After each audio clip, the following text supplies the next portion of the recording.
vont tous ces enfants dont pas un seul ne rit.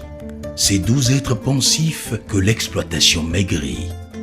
Ces filles de 8 ans qu'on voit cheminer seules d'aller en aller. Ils vont de l'aube au soir faire éternellement le même mouvement. Jamais on ne s'arrête et jamais l'on ne joue.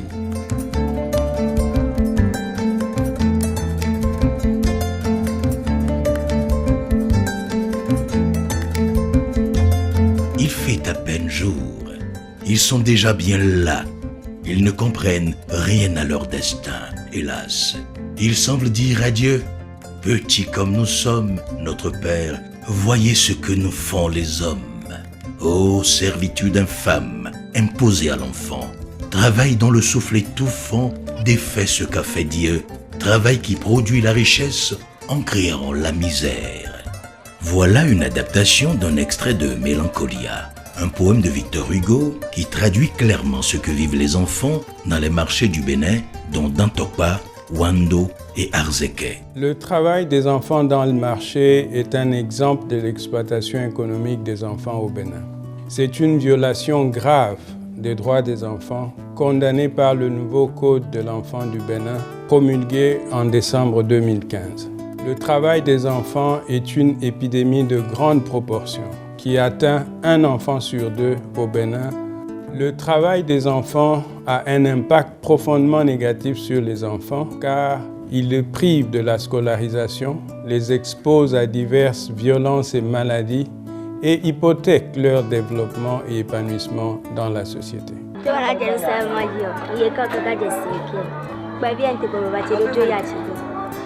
Donc, moi, ça, à l'école, c'est pas bon. Si je vais à l'école, je ne trouve pas dedans l'argent. Je sais quelqu'un m'a amené, je ne la connais pas. Elle a dit, me donne pas l'argent. C'est mon maman même qui vient qui chercher l'argent.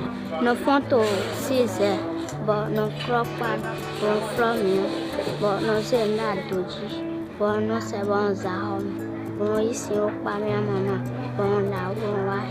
Après, nos photos. Elle m'a fait quoi, 5 ans, moins de 10 ans, on dit là, à Gmané, sous bon matin, je vous ai anana, ayo mathématiques, ça dépend. Des fois, mais là, on a sous quoi, mais là, on a le coin est tombé, ni wakatu et nawa. Si sans protection et sans respect de leur dignité, les enfants de jour comme de nuit sont exploités par des tuteurs, tutrices ou même par leurs propres parents avec différents sévices. J'ai amené les enfants pour m'aider parce que moi je n'ai pas d'enfant fille. Quand je dis de faire ceci, elle le fait. On ne va pas voir eux-mêmes taper leur enfant propre alors que ce n'est pas une bonne chose.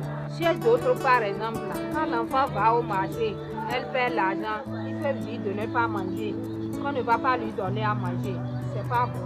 Ça peut amener l'enfant à voler. Ces enfants sont exposés à beaucoup d'autres facteurs. Les infections, les poussières contiennent beaucoup de germes que ces enfants inhalent et souvent il y a des problèmes d'hygiène corporelle, vestimentaire et nutritionnelle qui s'ajoutent. L'autre type de vulnérabilité, c'est psychologique. Ces enfants développent des travers, des mensonges, des petits larcins, ils font de petits vols et ils font cela. C'est des enfants qui sont battus. La dernière vulnérabilité, c'est l'exploitation sexuelle de ces enfants. Ces enfants subissent beaucoup de violences, aussi bien psychologiques que physiques. Aucun enfant n'a sa place au travail, il doit être à l'école. Lorsque vous ne respectez pas cela, déjà vous soustrayez l'enfant des capacités qu'il peut acquérir en allant se scolariser, en s'instruisant, en apprenant autre chose que ce travail abrutissant, si vous voulez, qu'on lui confie. Les conséquences psychologiques sur cet enfant, il n'a pas l'ouverture d'esprit. Ça va agir sur son cerveau. Et ça va développer le nanisme chez cet enfant-là, qui, parce que soumis à des travaux qui sont plus durs que lui, eh bien, il ne peut pas grandir dans les conditions qu'il faut. Maintenant, on l'aurait soustrait aussi de sa capacité de contribuer au développement du pays parce qu'il n'est pas instruit il n'est pas allé à l'école, il ne peut pas participer au vrai débat. La plupart des pays du monde ont adopté une législation interdisant ou apportant des mesures restrictives à l'emploi ou au travail des enfants. Au Bénin, quel est l'état des lieux? Dans le monde, aujourd'hui, 168 millions d'enfants sont en situation de travail. Au Bénin, de 34% en 2008, nous sommes allés à 52% en 2014. À cela, il faut ajouter les résultats de l'enquête réalisée par la Direction générale du travail et soutenue par l'UNICEF dans les 3 marchés des villes à statut particulier, à savoir Mwando, Dantopa et Arzeke. Donc l'enquête a révélé que 7882 enfants sont en situation de travail. Ça veut dire quoi? Ça veut dire que la situation ne s'améliore pas. Nous, au Bénin, nous avons la Constitution. En ses articles 12 et 26, par exemple, il y a le Code du travail, mais il y a surtout le Code de l'enfant. Le Code de l'enfant a spécifié véritablement certains de ces articles sur le travail des enfants. Le principe au Bénin, c'est que l'enfant ne doit pas travailler avant 14 ans. Donc c'est à partir de 14 ans que l'enfant béninois doit travailler.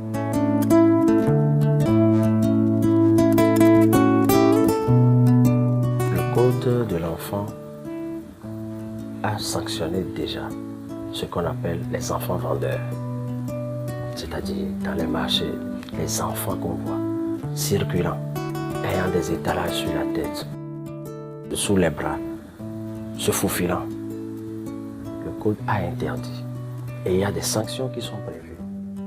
Nous avons également, en collaboration avec l'UNICEF, plusieurs chantiers. Les inspecteurs du travail seront outillés pour aller sur les lieux des exploitations des enfants, essayer de sensibiliser ceux qui le font afin qu'ils puissent se rendre à l'évidence que l'enfant a droit à une protection et à une éducation. Les actions que nous menons sont multiples. Nous nous occupons surtout de la prise en charge. Lorsque nous sommes informés de ces cas, nous descendons sur le terrain pour d'abord retirer l'enfant de ce milieu. Et également, nous recherchons les auteurs pour que les procédures soient établies et mises à la disposition des autorités judiciaires pour une suite. Au niveau de l'office, nous avons un centre d'accueil et de transit des enfants qui nous permet d'héberger ces enfants-là, de les accompagner sur le plan psychosocial parce que ces enfants sont traumatisés pour la plupart des cas.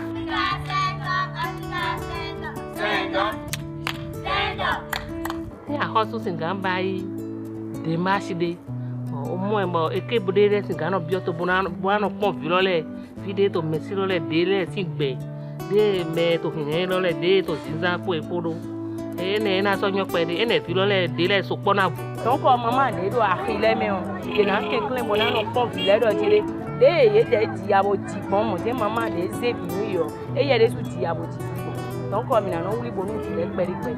Les gens risquent d'aller d'abord en prison, d'être sanctionnés à une peine d'emprisonnement et de payer des amendes. Parce que l'être humain est très cher pour qu'on l'utilise comme un objet. Nous prenons par exemple l'article 362, les parents ou toute personne ayant contraint un enfant de moins de 14 ans à être vendeur ambulant. Les marchés sont punis d'une amende de 100 000 à 150 000 francs CFA. Même les patrons peuvent être poursuivis pour avoir utilisé des apprentis de moins de 14 ans. La loi l'a prévu. Des enfants orphelins ou placés, fuyant la maltraitance dans leur famille ou à la quête d'un mieux vivre, se retrouvent sans abri, errant de jour comme de nuit dans les marchés, livrés à eux-mêmes, exploités et ou brimés par des plus âgés.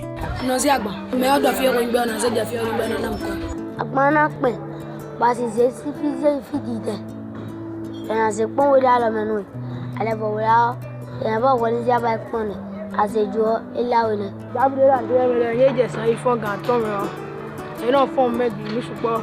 Même ils n'ont pas marqué ça, ils n'ont jamais compris. Moi, j'ai 9 heures de maison. Ils n'ont pas encore, mais là, on va pas dans le coin de moi, là, là, aba kwetwe kezemeo ya otufi ansa ko zameo na ma se kwetwe ofia amla yen na buto go dubi abe kwetwe asi fon se na bo so ne kan ide ya.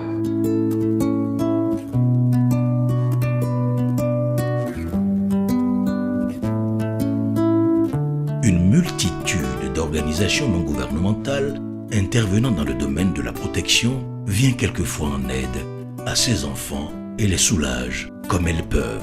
En tant qu'organisation de la société civile, nous faisons déjà notre partition, nous menons déjà nos combats, mais c'est aux autorités de nous accompagner. La politique du gouvernement s'articule autour de 2 axes principaux. Le premier, c'est le renforcement et l'amélioration du cadre normatif. Le deuxième axe, c'est la mise en place de politiques spécifiques. La première, c'est un plan national contre le travail des enfants dans les marchés et le second contre la pire forme de travail des enfants. Le gouvernement, à travers mon département ministériel, d'autres ministères, les ONG, poursuivra la sensibilisation. Ensuite, après la sensibilisation, il faut que force reste à la loi parce que les infractions sont punies. Donc ensemble, avec les ministères de l'Intérieur, de la Justice, nous ferons en sorte que les pires cas qui seront constatés soient poursuivis, que les infractions puissent vraiment être prononcées. Chaque enfant a droit à une éducation et à une formation.